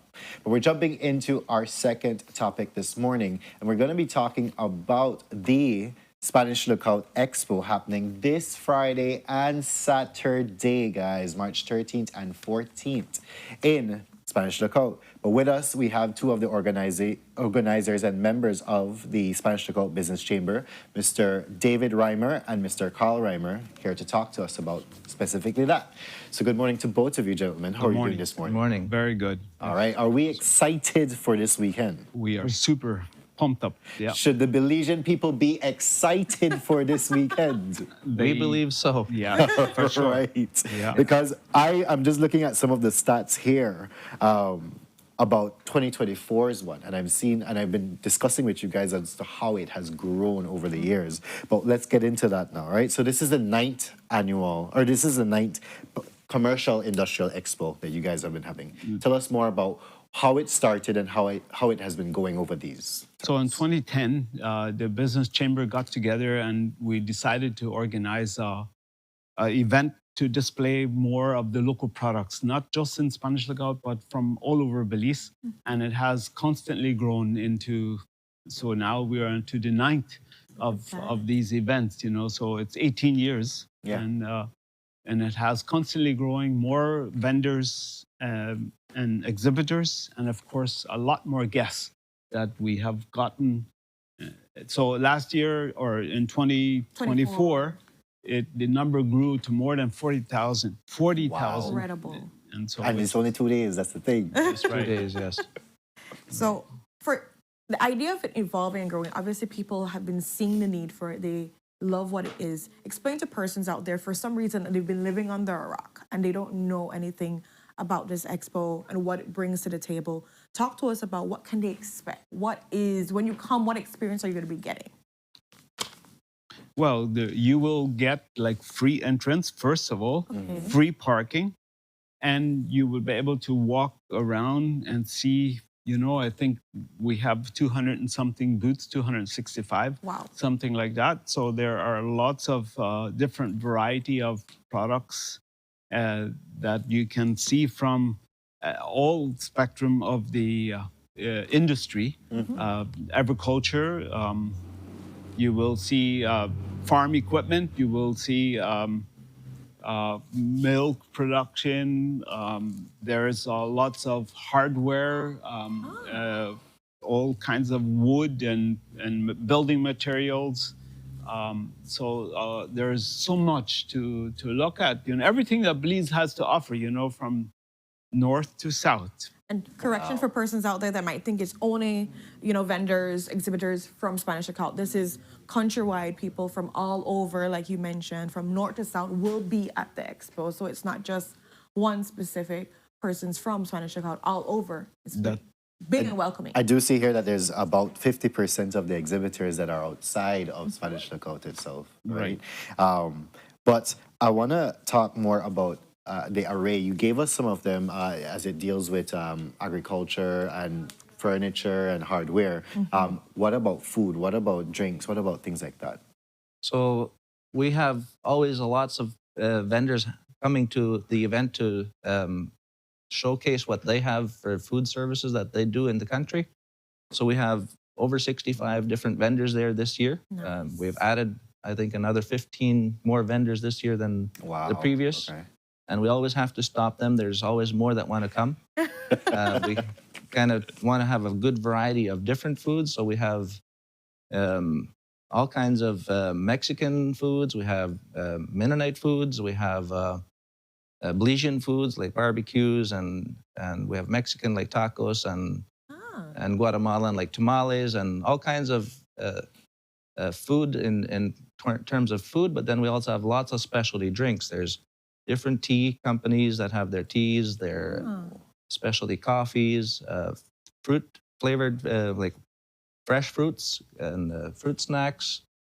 We even have healthy companies that do health detoxes and stuff like that for beverages as well. So you can find everything. And like he was mentioning, it's from hardware stores to gymnastics to importers, telecommunications, computing, accounting services. Wow, okay. It's literally everything that you can get there. Everything the country has to offer, you can find at the expo there. So then I want to ask now, you have all these exhibitors there. Who all are you inviting to this? It's everybody. Everybody. You know, everybody. Bring your families because it's a friendly family event. And so we want everybody to feel very welcome. There's lots of little trailer rides for kids, horseback rides. There's going to be lots of activities that you can take your family and just be out with everybody comfortable. And so we believe it's a very friendly event. And we have specially invited by letter all the schools. And so just want to invite all the schools again. Bring out all your students, especially in higher forms. You can learn so much, and you can see all the products. So everybody is welcome to join us on Friday and on Saturday. All right. Remind us the hours that you guys are functioning. So the expo opens at 9 a.m. on Friday and closes at 5 each day. Okay. And it opens Saturdays again at 9 a.m. and closes at 5 p.m. It's blowing my mind. 40,000 people and probably even more this year. Between those hours on 2 days. That's mind-blowing for me. Again, reminding persons, this is from March 13th and 14th. That is this Friday and Saturday. Free entry, free parking. It's a family-friendly event, so you can come out and bring the entire family, and you can be able to find something for the entire family there. And you go case and see exactly everything that the vendors have to offer. There's food, there's drinks, there's everything for you. So there's no way to miss out on the great stuff that are being taking place. And I think some of the sponsors that made this possible, right? You want to give them a shout out. Sure, yeah. We have gold sponsors, and they are none other than Caribbean Tires, Caribbean Motors, and also we have, let me just get up my list here, sorry. No worries. Right. We have Quality Poultry, we have Universal Hardware, we have Ridgeline, we have West Track, and that is those are the gold sponsors. Yes. All right. And in terms of silver, I understand you have, just to call out everybody, making sure we catch everybody. Yeah. So we also have that list here. So we have FTC, Circle R Products, RSC, Bowen & Bowen, Western Dairies, Quinex, Pletz, Roofing Supplies, and Belmopan Aggregates and Hardware. And I just also want to make mention that Smart is also a gold sponsor. Yes. Smart. So definitely our Caribbean Motors, West Track, Smart, Ridgeline, and Universal Hardware and Quality Poultry Products are all gold sponsors. So a lot of hands on deck to make sure that this is possible. I mean, it's a big event. We had 40,000 for 2024, and we expect to have more this year. Come out and enjoy a great time. For persons that are wanting any of these details, is there a number that they can call, anything at all, to be able to get in contact with you guys for maybe further conversation? Or refer to a flyer or something? Or a flyer or something like that? Well, they can find us on Facebook. I don't have the number No in problem. my mind here right But now. what Facebook page? It's the Business Chamber of Spanish Lookout. Excellent. And the location is at the Countryside Park in Spanish Lookout. It's a lovely park. It's got a little lake. It's got walkways. It's just a lovely setting for this really expo. nice. So we think we have a gem there by itself. Yeah. So that's why 40,000 people is not crowded, because it's a huge, big It's a very area. big It's space. not just, and it's very shaded and yeah, very lovely event. Yeah. All right, gentlemen. Thank you guys so much for joining us here on the show today. All the best on this Yes. weekend. We're hoping it's going to be a beautiful and successful. I'm thinking I might just be in Spanish Town Yeah. this weekend. Yeah, I It's hope the so. place to Yes. be, so Everybody make sure. welcome. There's And good it's rules. free entry, Yeah. free parking. Free, You can't family go wrong friendly, with that. guys. So Seriously. bring out your family. Go and have a Enjoy. great time. And thank you guys so much. And also the team that's working extremely hard to put everything together. Sorry, somebody is asking as a final question here. Will they have any shuttle transportation from the city?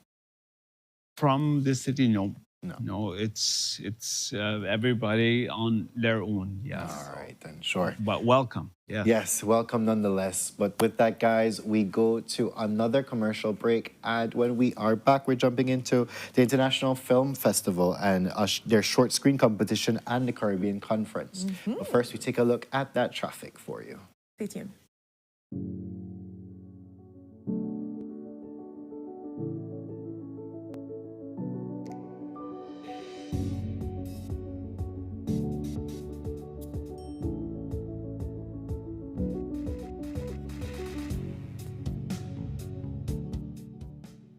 Glenfield Dennison was caught trying to charge BTL for negotiations on behalf of former workers. He insists he never charged the workers group a cent and claims the invoice was only a negotiating tactic. If the invoice was just a negotiating tactic, why would Dennison ask BTL to pay the legal fees as part of settlement? And if BTL had agreed, who would have received payment? Dennison, of course, because he sent the invoice the day after the last negotiations to be considered with the 4.5% interest requested by BCWJ. What's worse, the cost of legal work submitted is grossly inflated. Those are senior counsel rates, and Dennison is not a senior counsel.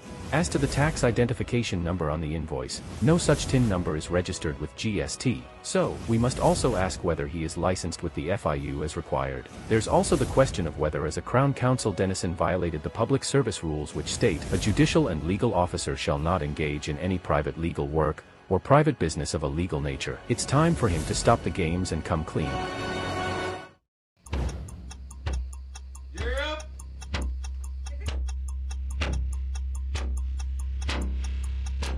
These charter mints aren't from We're an navigating along the coastline. This morning, of the northern 2023 Good evening. Good evening. I'm Cherie Kelso, And here's what's ahead for you on 7 News Tonight. We've got details of these and other stories in our newscast for tonight. Good evening. With your news, I'm Indra Craft. Belize, you're watching the Nation Station, Channel 7.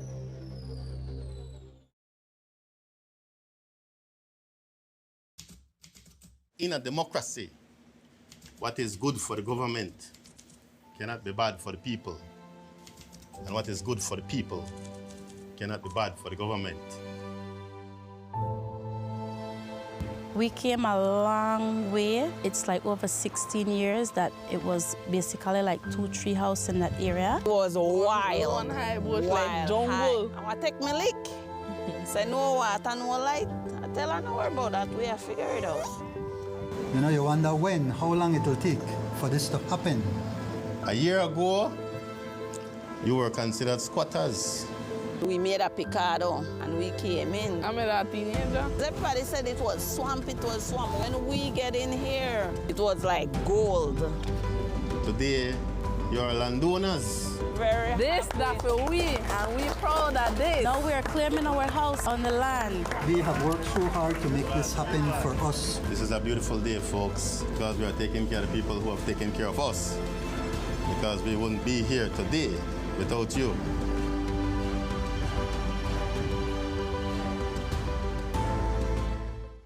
Nando's Wholesale is the distributor for the full line of Badia spices, including the original complete seasoning. the perfect combination of ingredients and spices prepared to enhance the natural flavor of your favorite foods. Also, cinnamon powder for all your desserts, fruits, and beverages, and as special dishes. All these are available in commercial sizes or restaurant packaging. Nando's products are available at your local retailer or contact us at 222-5000. From Corozal to Toledo, Nando's is proud to be serving Belize as its #1 wholesale distributor for over 35 years. El rotavirus es una de las principales causas de diarrea acuosa severa y vómitos en niños. Puede causar deshidratación severa y hospitalizaciones. La buena noticia es que la vacuna contra el rotavirus ya está disponible. Se administra por gotas orales a los 2, 4 y 6 meses de edad. Protege tu bebé. Visite hoy su centro de salud más cercano.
Good morning, my beautiful people, and welcome back to Sunup on 7. So just before the break, we were talking about the Spanish Lookout Expo happening this Friday and Saturday at Spanish Lookout itself. Again, you can go to the Spanish Lookout Business Chamber Facebook page in order to learn more about that.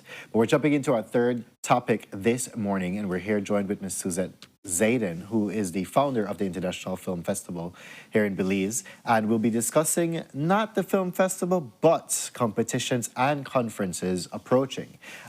So good morning, Ms. Zayden. How are you doing this morning? Good morning. I'm doing fine. Thank you. You seem excited this morning. You're coming in. Let's go, right? I know a lot. It's not the 3-day event like we said, but we're spreading out now. Yeah, we're venturing out. Right. And we're starting with a short screen competition. Screenplay competition happening now, really. Right. So let's talk about that. We'll be launching a short screenplay, the Belize International Film Festival short screenplay competition.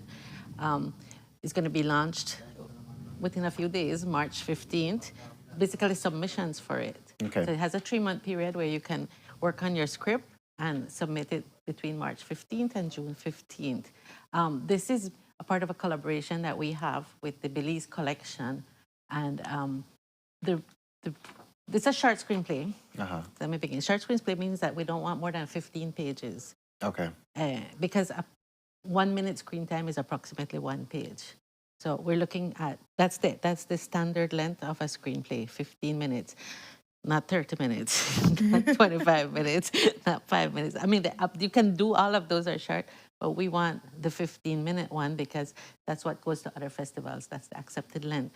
Okay. And we would like whatever comes out of this to eventually be produced, the winner to eventually be produced, and then also go forward as an example of Belizean storytelling. Wow. So really starting from scratch here, and then with the opportunity of being produced. Exactly. Ooh. That's the point. Because over the years, you see, we have had different workshops. We have tried. We have done a lot of things, and there's been excitement. But we've come to the conclusion we have to work from beginning to end.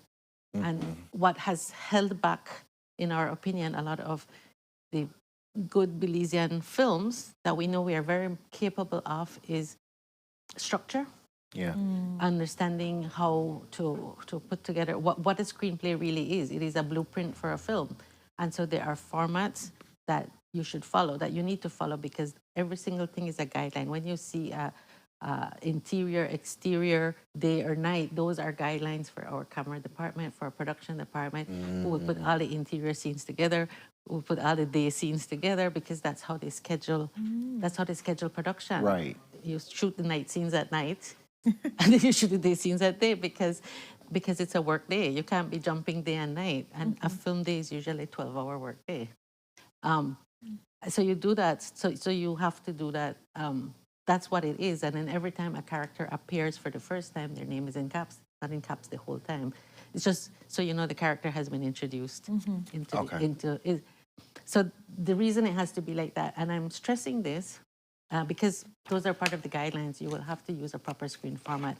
I'm stressing this because I know a lot of people are now saying, we don't need writers, we can go to AI, and the AI will write the script. So then I saw a script somebody showed me and said, this is my script. And I was like, it's got good ideas, but what is this? This is like a book. It's not giving me none of my directions as a producer.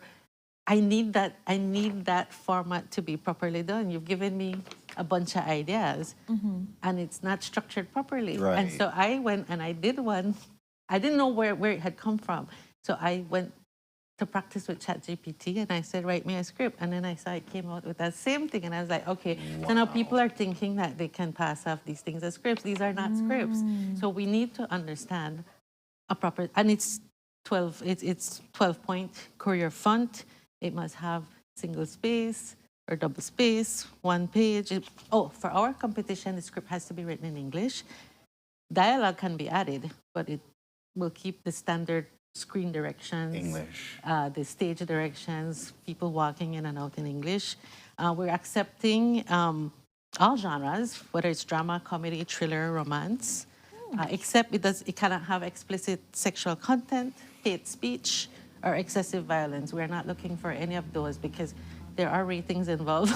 Yeah. And we want to keep this as general as possible so that most people can see it. It's also going to leave this country at some point and represent Belize, and that is not necessarily the image of the festival wants. You can do your own film, but that's not, if you do that, you probably won't win this competition. If that is what your goal is and you think that is your truth, by all means, go ahead and write your own script. Just that the likelihood of you getting past our markers will not happen. Right. And so there's some guidelines to writing a script. You have to write in clear visual language. You can't write thoughts. You know, he thought about this as he was walking. It has to be, he walked across the room and he threw the thing down. You can't say he was frustrated because that tells us nothing. It has to say he walked across the room and slammed something down. And so you understand from that. There's the visual, the audience will understand the frustration at that point. So that's what we mean by being very clear. Avoid camera directions. A lot of our writers tend to feel that we need to tell the camera, pan left or go right. It's just natural. First-time writers are always guilty of that. You want to tell them zoom in and no, you just say what's happening. Director decides those shots. Give the director their job. They're creative. They will decide if they need to zoom in or zoom out or stuff. So you just tell the story. You can't give too much narration or backstory. The narration is a cheat. It means the actors don't get to act if you have the voice just telling you the whole story. You might as well read a book. But that works in books, but it doesn't work for a screenplay. And you got to keep the action short and stuff. But we will also give you a link to a reference for screenwriting resources from the Oscars. They can see, they can go and look at that. But like I said, we're partnering with the Belize collection. And so the location is, you're going to have to set the story in either the Banks Resort, which is, as you know, a luxury Belizean resort jungle environment. We're in the middle of the jungle. It's right next door. It's on the same property as the Sleeping Giant. Right. So they share the stables and a gorgeous mountain background, the rivers, you know, you have all that. And then, or you can choose to set it at the lodge at Jaguar Reef, which, as you know, is in Hopkins. There's a beach. The beach, a whole different vibe, right? So now the guidelines for the story is the story must occur at one of these properties, not both. It can't be both. We're not jumping around. That's cost money for production. And so the script should incorporate the natural environment and atmosphere of these locations. And they need to avoid scenes outside the property unless they can be implied rather than shown. Again, those are additional costs during production. Those are things that they have to think about in order for us to get this thing produced efficiently. And because there are budget concerns, you need to understand that we do not recommend more than 2 to 4 main characters, no more than about 3 distinct locations within the area. And ideally, it's a story that should take place over 1 day or night. Okay. So that there's not like a lot of changes. Yeah, the 15 minutes with the whole night. Yeah. And stuff. Does that also No cost? large crowds, no complex stunts, no special effects, if possible, no animals requiring handlers. You know, even the dogs on a set require handlers, whether they come in a cat, whatever, or stuff like that. But it's open to Belizeans. Okay. To any Belizean citizen. Whether you live in the country or in the diaspora, you're eligible to send in a script. You must be 18 years or older, and the scripts have to be original or unpublished. You can submit more than 1 script. Okay. There is a criteria for judging, which will be on the story itself, originality, the characters, if you've made them compelling and believable. You know, there's a tendency where we make our characters a little bit shallow, right? So there's no depth to them, no understanding what motivated them. The use of the location and the production feasibility. There will be a cash prize for the best short screenplay. Oh, nice. Still finalizing that, but there will definitely be one.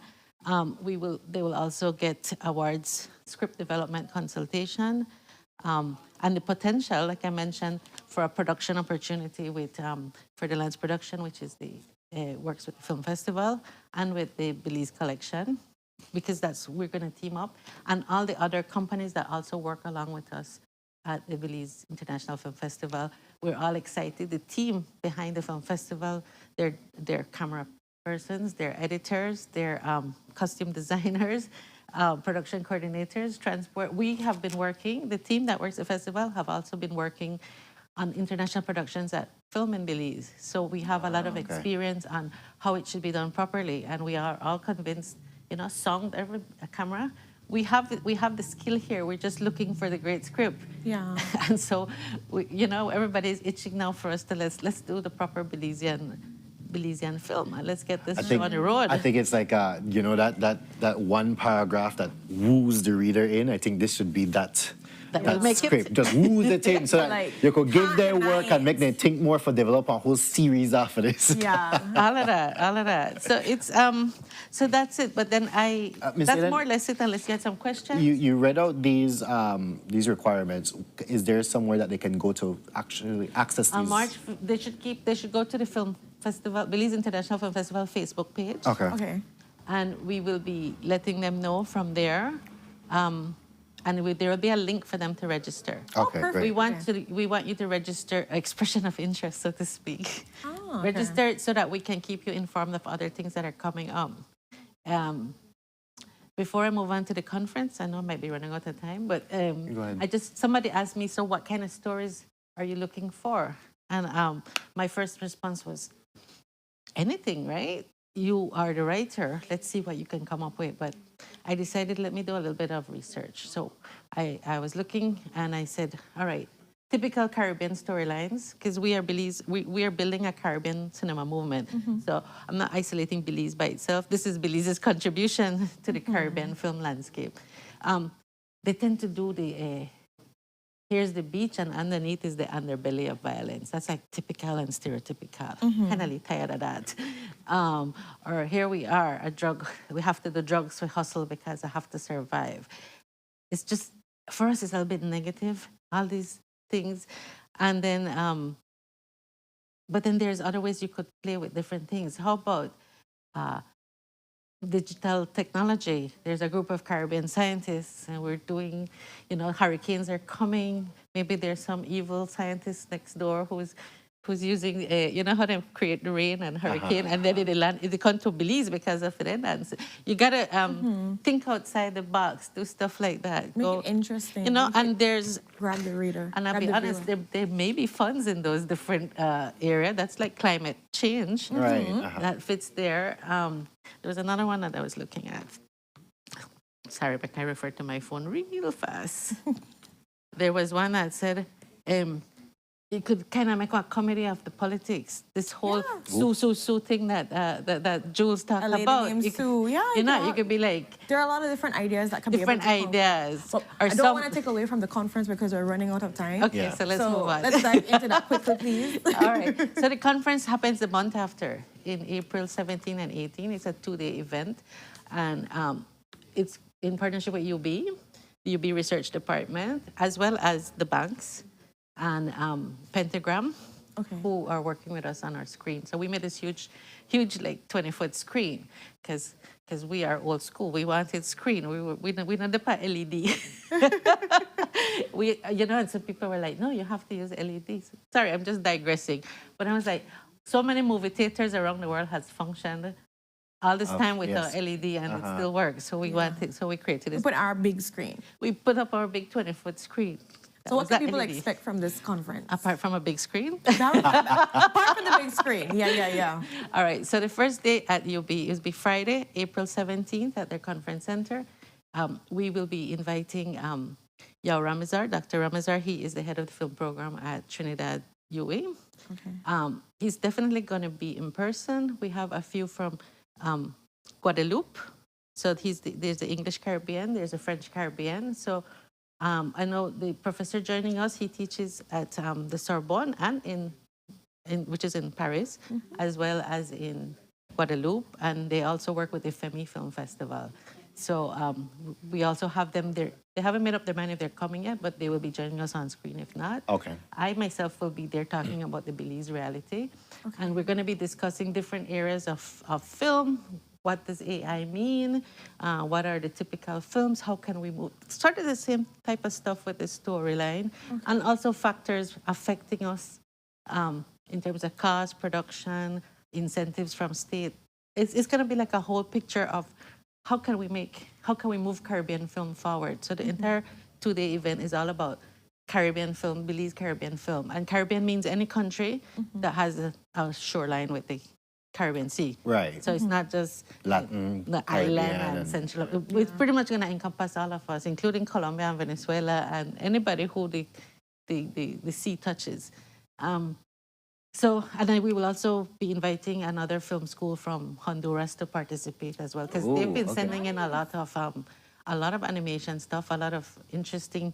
They've been winning many of the short films at the festival recently, so we want to be touching base with them. Find out what's well, let's see, because so that's the Spanish-speaking Caribbean. We're going to have the English-speaking Caribbean and the French-speaking Caribbean participating, giving us a kind of holistic view of what's happening. So that will be conversations, panel discussions that last from about 9 till about 2 at UB, and the Friday. The Saturday is the full-day workshop on writing the script. Writing the short film script. It will include a tour of the banks, the locations.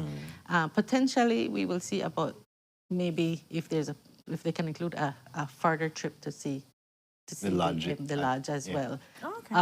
And in the night at both places, the welcome, the Friday night, is dinner and a movie. So we'll be showing a Trinidadian film that Dr. Ramazar has done recently, called Fortune for All. It's different. Like I said, it's not all about, festivals and carnival and obia and things. It's different. It's a lot more middle class, a lot more thoughtful. It's different, and we'll be discussing it as well. The second night, it'll be all about short films, and we will begin with screening of The Guardians, the animation film. Yes, I'm really excited We're about on their lineup, so we will have the director there as well to talk about their process, and as well as another, quite a bit of other short films from the Caribbean as well. Love it. And this is happening. This is 2 nights. April 17th and 18th. Save the dates, Friday and a Saturday. Make sure, and they can again see all of this information on the International Film We will Fest. be sharing that, right. So just a bit of a summary here. We have the launch of the actual screenplay competition happening right here this Saturday. This Saturday, and so that's a 3-month process. Submissions are ending June 15th. June 15th. So they have the opportunity to attend this conference to learn more about screenplay writing. Exactly. And it all ties in together I perfectly. love that. All right, good. So as we're wrapping up this segment and the show, is there any final remarks, anything that we missed that people can catch on the International Film Festival Facebook page? Just sign up to the Belize International Film Festival. If you're not already a follower, join us and keep track of what's happening. We'll keep you informed from there. All right, love it. Thank you so much, Ms. Zayden, for blessing us with this amazing opportunity. Guys, again, for those screenplay writers out there, please, this is your opportunity to not only be a part of this competition, but to also take part of this conference happening in They're April. setting it up for your success, really. Definitely. The way how it's worked out. So again, follow the International Film Festival Facebook page. Brandon has put it in the chat, I believe. And you can be able to check that out and see all the deets, ask any questions, invite friends, all the creatives, come out. Let's enjoy this time and let's see exactly what can come from Belize. But with that, we've come to the ending of our show. I'm tagging Brandon because I'm going to be back till next week, Tuesday. Just like how Courtney tagged me when she came back and I left. Tag, you're it. But yes, guys, we want to thank our guests quickly for coming in. The Girls Guides Association of Belize, talking about amazing things that they're doing. The Spanish Lookout Expo happening this Friday and Saturday at Spanish Lookouts. And then finally, we had Miss Suzette Zayden here talking about this short screenplay competition as well as a conference coming up this month and next month, respectively. Yes. Put it on your calendars, be prepared, follow all that needs to be followed, guys, and let's go out and have a great time. Yes. So take care. Bye. Bye-bye. Tell you you's a big dancer. Come show them you's a big dancer. Bend down if you's a big dancer. Waistline cause you's a big dancer. When they rum, tell you you's a big dancer. Come show them you's a big dancer. A place to call your home. A place where you can grow. Stand by me and we'll take flight. We'll be there at morning's light. I've got you covered on all concerns we share today. You will discover how the world turns each day. When the sun comes up